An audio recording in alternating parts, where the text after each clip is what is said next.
បាយពេលយើងរីករាយយើងត្រូវទះដៃពេលសប្បាយពេលយើងរីករាយយើងត្រូវទះដៃយើងទះដៃមិត្តរាល់គ្នាបើមិនសប្បាយក៏ត្រូវទះដៃពេលសប្បាយពេលយើងរីករាយយើងត្រូវទះស្មា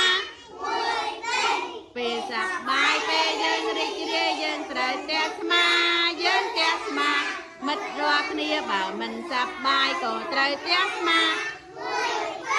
ពេលសប្បាយពេលយើងរីករាយយើងត្រូវទះផ្លូវពេលសប្បាយពេលយើងរីករាយយើងត្រូវទះផ្លូវយើងទះផ្លូវមិត្តរាល់គ្នាបើមិនសប្បាយក៏ត្រូវទះផ្លូវ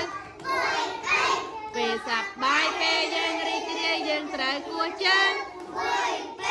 ពេលសប្បាយពេលយើងរីករាយយើងត្រូវគួរជើងយើងគួរជើងមិត្តរាល់គ្នាបើមិនសប្បាយក៏ត្រូវគួរជើង